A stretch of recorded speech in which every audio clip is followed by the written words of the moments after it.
What's up, guys? Welcome back to Are You Saturated? This is episode 7, and today we're going to talk about pitfalls, what to expect doing the croissant diet, and results other people are having. So right now I'm currently helping a little over 20 people with this, and so far about 14 of those people have reported to me what they have lost, and I know what the time period is that they've lost the weight. So I'm going to throw up a chart that's going to kind of show the overall loss of this group of people who've reported to me what they've lost. And we're going to talk a little bit about things that I've noticed when talking to people that they have experienced and things that you can do maybe to avoid some of the pitfalls. But one of the things I do want to share, and I'm going to show in my own experience, my weight loss, as it went down, and talk about the fact that there are plateaus in this. It isn't a straight line down. It wasn't for me. It wasn't for Rob. It wasn't for my buddy Doug. And my expectation, because of what I've seen with other people, is that the bulk, the largest losses tend to come in the beginning once someone, and I'll caveat this, once somebody gets it dialed in.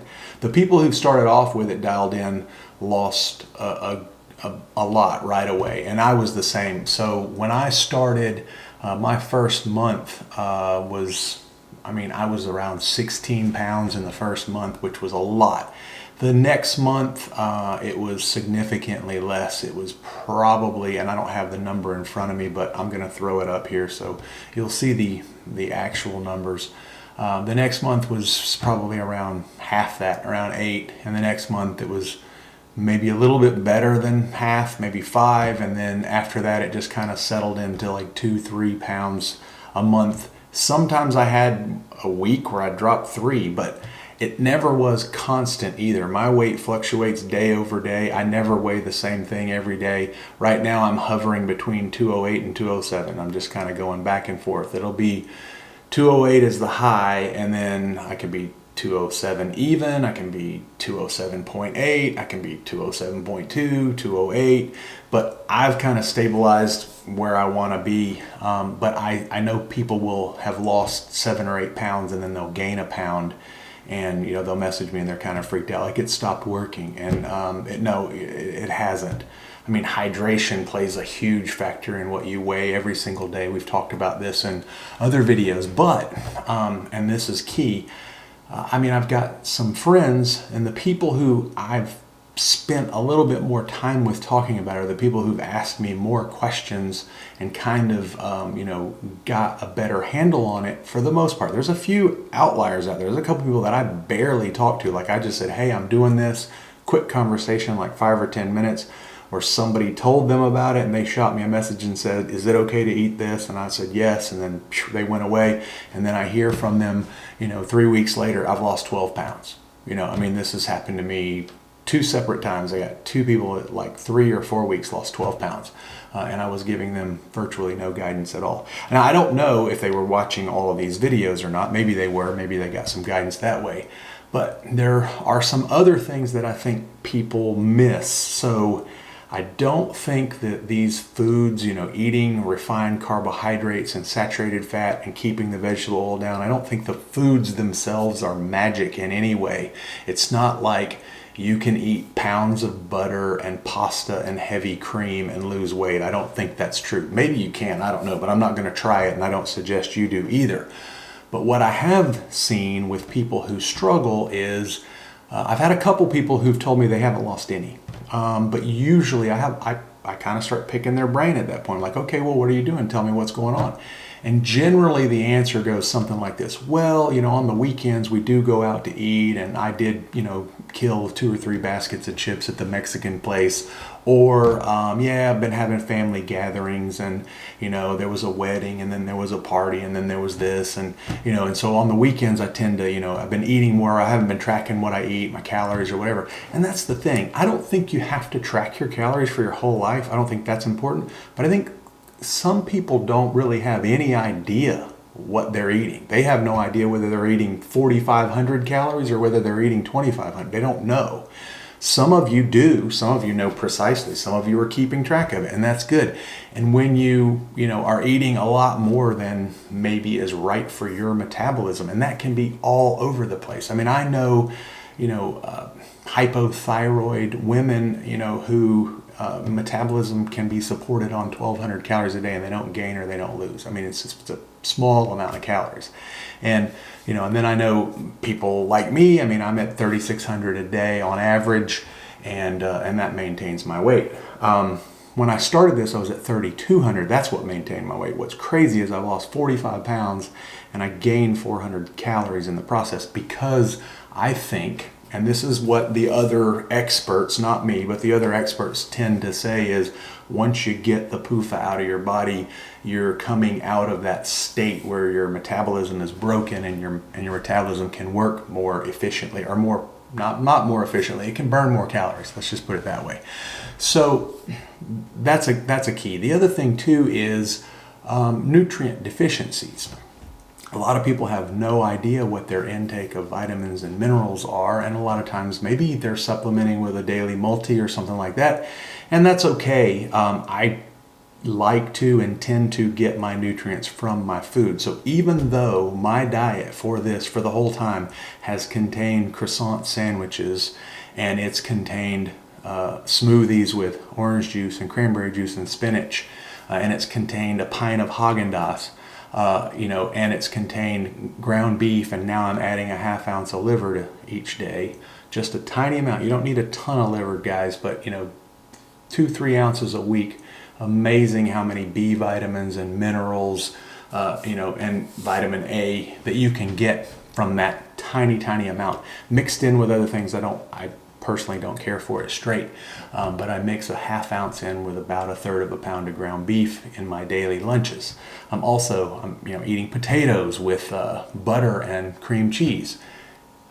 I know what I get nutrient-wise from all the things that I eat. The egg that I eat, the ½ ounce of liver that I eat, the ground beef that I eat, even the Haagen-Dazs that I eat, get a bunch of calcium out of that. And so I'm looking at my micronutrients. I don't have anything that, at least, look, who knows if the USRDAs are right, but I'm not deficient in anything. I mean, it's all, I'm hitting 100% or more on everything, and it's mostly coming from food. There is, I take vitamin D because I don't get enough of that from food. But that's pretty much it. I take a vitamin D and K2, vitamin D3 and K2 supplement. I also take a Qnol CoQ10 capsule daily, and that's pretty much it for supplements. I used to do fish oil. I've kind of, I've looked at and watched a bunch of stuff on this, and while I know that Brad says that the fish oil can actually, help with suppressing SCD1, or the enzyme that converts your saturated fat into monounsaturated fat and help you lose weight. I'm more concerned about the polyunsaturated fats in the fish oil being oxidized. So I've eliminated the fish oil. At this point, I've just left it out. Now, here's the thing. I'm not saying, I don't know for sure. This is a trial run for me. It may be good to leave fish oil in your diet. I did have somebody report to me on YouTube, one of the couples that's doing this. They said initially they didn't lose anything. They saw one of my videos where I said I'm rethinking fish oil. They just took it upon themselves to drop the fish oil, and then they reported, hey, we dropped the fish oil, we started losing weight. So maybe there is something to that. I mean, a lot of this is anecdotal, experiences that people have, but it's worth noting that somebody dropped fish oil. They said they weren't able to lose, and then they dropped it and they started. So it's something to think about. I don't know that you have to. If you're keeping your total grams of polyunsaturated fat really low, I keep mine under 10. Now they're under 7 because with the fish oil gone, that dropped another, couple grams. But those are things to keep in mind. So even if you don't want to count calories, you might want to for a short while, at least to just have an idea of take everything you put in your mouth for a couple of days and record it in something like chronometer, chronometer, still don't know how to say it. That's the app that I use. It's the app that Brad uses. That's the app that Rob uses. That's the app that most of the people that I took to, I recommend to use, because it gives you so much data to look at if you want to. But it helps you know what you're doing. And if you don't know what you're doing, it's hard for even somebody like me to say, make a recommendation. Like, what did you eat? Well, I ate some eggs, I ate some beef, I ate some cheese, I ate, I'm like, okay, well, how much? 6 ounces, 10 ounces, a pound, 2 eggs, 5, it's hard if you don't know what you're taking in to expect something magical to happen, in my opinion. After you get it dialed in and you say, yeah, I eat 2 eggs every day for breakfast, or Monday through Friday, and I eat, this high fat yogurt that I really like, and I put some honey on top, and that gets me through the morning, and then in the afternoon I have this, and my weight's been going like that. It's like, okay, you've kind of dialed in. And also my micronutrients, I'm getting most of them, and I'm taking a B1 and a folate because I don't get enough from what I'm eating or whatever. Okay, great. It's really hard to understand that what nutritional deficiencies and micronutrients, your B vitamins, your minerals, your fat soluble vitamins, your A, your E, your D, how they can derail your progress. They're responsible for so many chemical processes in your body, guys, that if you're deficient in something, what would normally be happening may not happen because an enzyme, a critical enzyme that is going to be involved in your fat loss or boosting your metabolism, whatever, there's not enough of that micronutrient for that enzyme to be manufactured, or some other thing is having to substitute and do the job in its place. So I think it's real important to make sure that you're getting your micronutrients. I mean, people say that getting it from a multi is like insurance, and I would say, yeah, I mean, I guess I still think when you're getting it in a raw whole food form, you're getting something better if you can do it. And it's not hard, because you can stick foods into chronometer and say, okay, I'm going to pretend that I'm going to eat this and this and this, and you punch it in and you look, and then you go over and look at what you have vitamins and mineral wise and say, okay, I need a little bit more of this or that. Which one of these foods has more of that? You can click on vitamin B1 and it'll tell you which food you ate gave you the most B1. It'll be right there in the list. And you'll say, oh, the thing that gave me the most B1 was this. Well, maybe if I have a couple more ounces of that. So let me go back here and change that to, instead of having 2 ounces of that, I'm going to have 4 ounces of that. Boom. Now you got B1 all the way at the top. So the people that have had the most success are, in my sphere that I'm helping, are myself and Rob together. We have lost a combined 97 pounds. We're both just past the 8-month mark. I'm a little bit further than him. I was started about 6 weeks before he did. And then probably halfway into my journey, I told a really good friend of mine, Doug, about this, and he's lost about 20. And then everyone else on the chart is, in the last, most of them are in the last month. Like, most of them popped up right when these videos came out. So it ranges the gamut, but there's several people that have lost 12 pounds in 3 weeks, 11 pounds in 3 weeks. There's several that have lost 3 or 4 in that same period. So, dialing it in is a thing. But the other thing is, and this is one that's really important, is that the journey doesn't look like this. You'll see on my own graphic, and if I've put it up already, I'm going to stick it on there again now, that, it was, I had plateaus that lasted weeks, where I just kind of stayed the same, and then it started dropping again, stayed the same, started dropping again.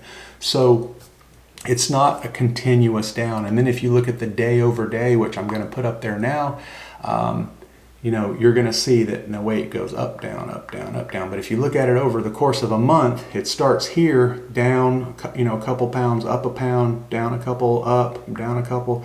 But you look at the trend, and it's like it's this way.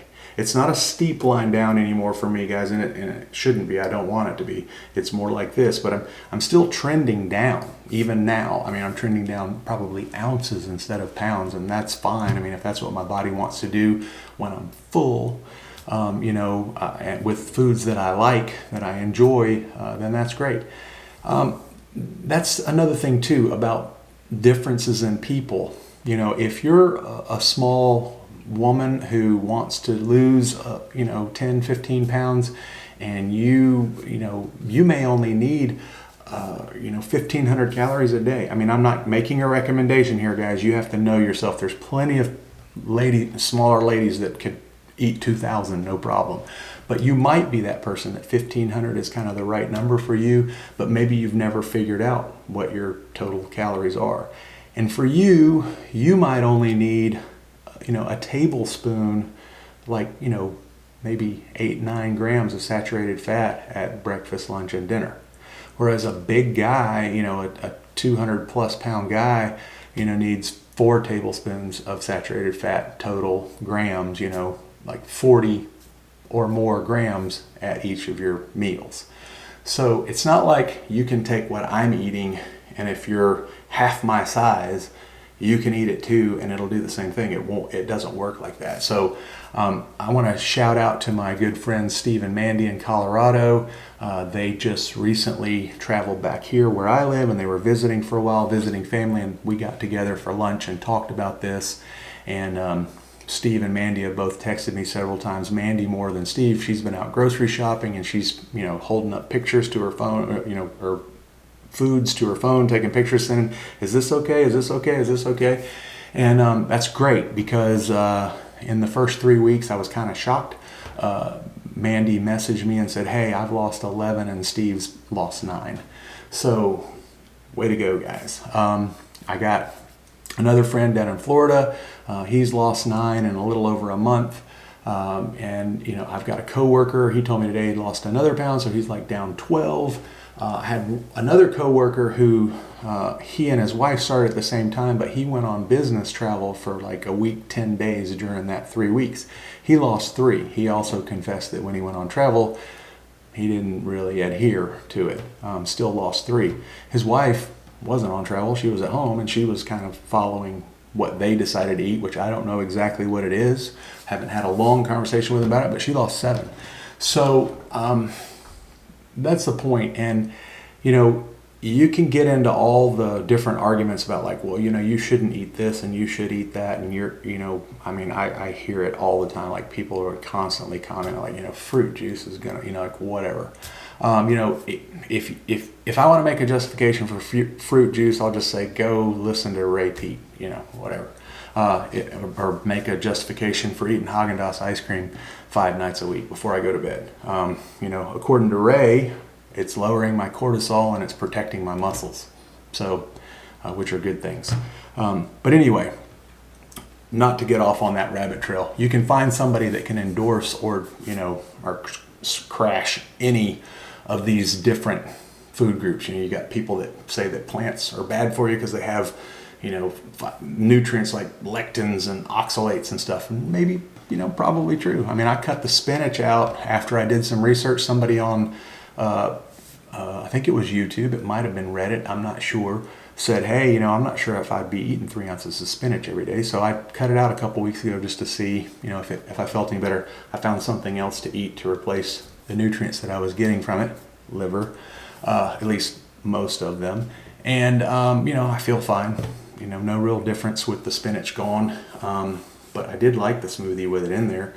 So I'm not sure, these aren't definites. I'm trying to follow this diet in the spirit that Brad Marshall, the inventor of this diet on fireinaBottle.net, invented it. And basically I picked foods that would be allowed. But I also know what foods I'm eating have polyunsaturated fat, if any at all. And I tend to really, really avoid it. I don't, I've seen this before. We've talked about this in other videos. I've been to restaurants, they put something that looks like butter on a potato. They put something that looks like butter next to the bread, and you look at it, it's man, that's pretty fluffy and really soft. It doesn't seem like a hard pad of butter. What's going on here? Probably not butter, And if you eat that, and then all of a sudden you say for 2 or 3 days you don't lose weight, this is the thing. Every time I get a big dose of poly, and now for me, it generally happens on purpose. I know, I don't mean I'm saying I'm going to go out and eat poly, but if I go to a birthday party and I decide, okay, I'm going to have a piece of that grocery store bought cake that they're serving just because I want to, and I weigh 207 pounds now, so it's not going to kill me.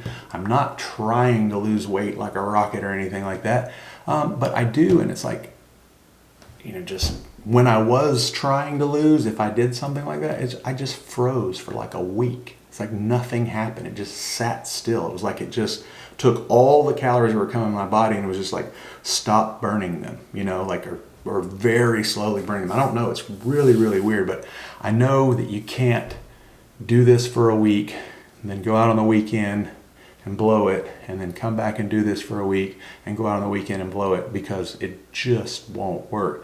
I mean, you got to give it a solid 3, 4, 5, 6 weeks and, come down some, lose 10, 12, 13, 15 pounds, whatever. And then if you say, okay, I can't take it anymore, I have to have a peanut butter and jelly sandwich, but be warned, you have the peanut butter and jelly sandwich, you might, weirdly enough, the sandwich doesn't weigh a pound, but you gain 2 pounds. I think it's because it just stops your ability to burn all the calories you're eating for a couple days. And then you just kind of flatline for a week. You don't go up, you don't go down, you just sit there. And until that works itself back out of you, going back on not eating any polyunsaturated fat, then it starts to go back down again. So these are things to keep in mind. Weight fluctuations are going to happen, plateaus are going to happen. As long as the weight's just not reversed and going up like this. I mean, I see people who say, I tried this, I gained 2 pounds, I quit. That doesn't sound like somebody who tried to figure it out. I mean, like, what did you do? Just start lumping butter on top of I don't know. I mean, it's a person online making a comment, and it's usually just a real short comment. I tried this, it didn't work, I quit. Stuff like that. It may not work for everybody, guys. I mean, I'm not here trying to tell you it will, but I do think it is very healthy, at the very least, to get the polyunsaturated fat, the vegetable oils out of your diet. I think those things are terrible for all of us, period. I just think they're awful. So if nothing else, get the vegetable oils out of your diet. If you want to increase the saturated fat, it seems to accelerate the weight loss for those of us that have done it. But then try to figure out your calories, guys, and try to figure out your micronutrients. Just take a snapshot. Just take a look at what you're getting and see if you're missing something big from the foods that you're eating, because that could be the issue that's holding you back. If you fix that, you might be surprised at what could happen. So anyway, I appreciate you guys. I hope the graphics that I've laid into this today were helpful, and I look forward to seeing you in another video.